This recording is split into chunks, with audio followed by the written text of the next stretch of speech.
Hello everyone. Back again with film recaps. In this video, I'm going to recap one of the horror thriller films from 2022, titled Talk to Me. Before we get to the storyline, I'd like to wish everyone a happy and great day. Without further ado, let's get straight to the storyline. The movie kicks off at a big party, where a teenager named Cole is searching through a crowded house for his little brother, Duckett. Someone informs him that his brother is out of control, and Cole sees that Duckett has locked himself in a room, so he breaks the door open. He finds a shirtless, wounded Duckett mumbling to himself, and tries to take him home. When Cole sees everyone recording the scene on their phones, he gets upset and yells at them to stop. But then, Duckett suddenly stabs Cole. He then goes outside to stab himself in the eye, to the shock of other party guests. In the next scene, we see Mia, a 17-year-old high school student. Mia's struggling with the 2-year anniversary of her mom's death. She believes her mom died of an accidental overdose, and is upset with her dad, Max, so she doesn't talk to him much after what happened. Later that day, Mia goes to pick up Riley from his friend's house. Riley is the younger brother to her best friend, Jade. Since her mother's passing, Mia has been staying at Jade's house, because her family is the only thing that can give her happiness and hope when she is at her lowest point in life. Mia and Jade spot a party on social media hosted by teenagers, Haley and Joss.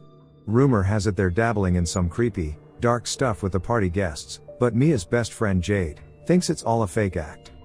Mia wants to see for herself, so Jade decides to go only because her boyfriend Daniel will be there. Together with her younger brother Riley, all three of them sneak out and head to the party. They finally make it to the party, and there we meet with Jade's boyfriend, Daniel, who turns out to be Mia's ex-boyfriend. They are still friends even though they were once together. Sometime later, Haley and Joss introduce them to the game that everyone's into. The game is called Talk to Me. The main attraction is an embalmed hand from a medium, and it's got some weird writing on it. The game's pretty straightforward. You hold the embalmed hand, light a candle, and say the words "Talk to me." That's supposed to summon a demon or spirit, but only the person holding the hand can see it. Then, that person says "I let you in," and immediately, they're possessed by a demon. Mia raises her hand, and volunteers to be the one who gets possessed. Haley, the host, gives her a heads up that the connection needs to be cut within 90 seconds by blowing out the candle, in order to prevent the spirits from binding themselves to that person. Mia starts by holding the embalmed hand and saying, "Talk to me," and then sees the ghostly image of an old man, which initially gives her a scare. Jade is hesitant to let Mia continue the game, but she regains her composure from Haley. Mia repeats holding the hand, and she's faced with the terrifying sight of a weird-looking woman. This time, Haley encourages her to say, "I let you in," and once she says it, the spirit enters her body. Soon enough, she starts to act maniacally, speaking in a spooky, threatening voice. She points her finger towards Jade's younger brother Riley, and says they really like you. The door creaks open on its own, and when the time reaches 83 seconds, Joss tries to pull Mia away from the hand before the 90-second mark, but the demon doesn't want to let the hand off, and yells at Riley to run.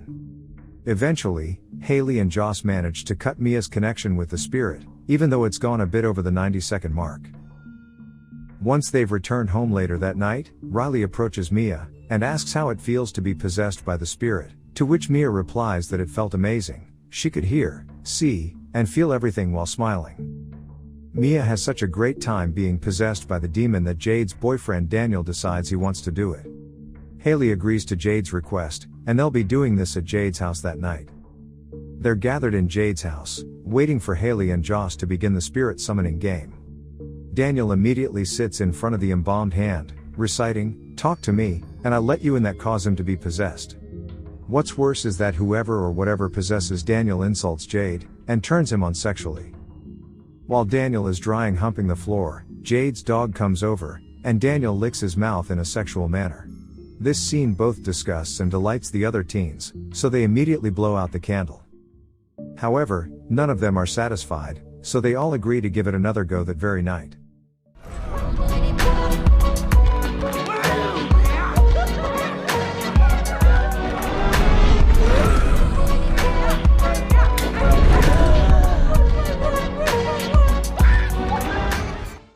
Thankfully, Jade's mom, Sue, is out for the night. When Riley asks if he can have a turn, Jade says no since this game is too dangerous, and the others agree because he's too young. As a result, Jade and Riley have an argument, and Jade leaves the room for a moment. Riley then begs Mia to give him a chance, so Mia tells Riley he can give it a shot, but only for 50 seconds, not the usual 90. Hearing this, the boy agrees and is so excited that he goes through the procedure. The boy recites what he has to say, while Haley sets the timer on, and he immediately gets possessed. To everyone's surprise, Riley appears to be possessed by Mia's deceased mother, and things get pretty intense. At first, Mom is saying sweet and heartfelt things, talking about how much she misses her. The other teens want to cut the connection after 50 seconds, but Mia pleads for more time to talk with her supposed mom. As the time limit ticks away, the other teens attempt to cut the connection, but then, things take a dark turn. The spirit controlling Riley suddenly turns violent, slamming his head onto the cabinet. It takes Jade and the others some effort to finally remove the hand from Riley's possession. Riley is in bad shape and needs immediate medical attention, so he is rushed to the hospital. Everyone is speechless over the tragedy, and at a loss for words when the police arrive to investigate. Feeling guilty for allowing Riley to join them, Mia decides to pack all of her belongings and return to her dad's house. When Mia attempts to visit Riley at the hospital, both Jade and Sue turn her away, blaming her for what happened to him. The mother, Sue, tells Mia to go away and threatens her with calling the police if she returns. But as she's about to leave, she sees her mother's reflection in the window. The mother figure leads her to the toilet, where she hears her mother's voice asking for help, but when she looks inside, no one is there. Following the strange occurrence, Mia starts spending more time with her ex-boyfriend Daniel, and it's obvious that Mia still has feelings for Daniel. Mia thinks that her mother may be attempting to contact her, despite Daniel telling her that he didn't think Riley's spirit was her mother. That night, as Daniel sleeps over, Mia is awakened by a nightmare, and then suddenly, he sees the spirit of an old woman move towards Daniel, and suck on Daniel's foot. Afraid, she desperately yells at him to wake up. But Daniel wakes up to a surprise. It's Mia who's the one sucking on his foot. As a result, Daniel is freaked out and decides to leave the house right away. After he leaves, Mia appears to have taken the hand for herself, and sets up a candle to attempt to communicate with her mother's spirit. Her mom, Rhea, finally appears, and Mia can't hold back her burning question any longer. Did her mom's overdose happen by accident, or did she take her own life? Her mom's spirit reassures her that it was truly an accident, and she would never have willingly left Mia. The spirit then shares that Riley is in pain and urgently needs help. Over at the hospital, Jade is trying her best to assist Riley, but he's still under the possession, and ends up biting her. He then falls to the floor, banging his head against the wall in the bathroom. The demon inside him is trying to harm him, but fortunately, the doctor intervenes and controls the situation. Fast forward to the next scene, Mia is seen joining forces with Daniel, Haley, and Joss as they set out to find Cole, the first man we saw in the opening scene. We learn that Joss gets the hand from Duckett, who we saw kill himself at the beginning. They then meet Cole, who blames Joss for always inviting Duckett, his late brother, to play the demonic hand. Cole then goes on to say that the longer the spirits stay in Riley, the weaker they become, so their best option is to wait it out. Mia, worried that time is running out for Riley, comes up with a plan. Her plan is to make Riley finish the game, because she thinks they forgot to blow out the candle during his possession.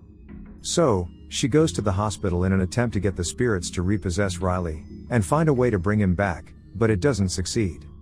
Mia then decides to enter the spirit world to rescue Riley's soul, which she believes is being held captive by the spirits.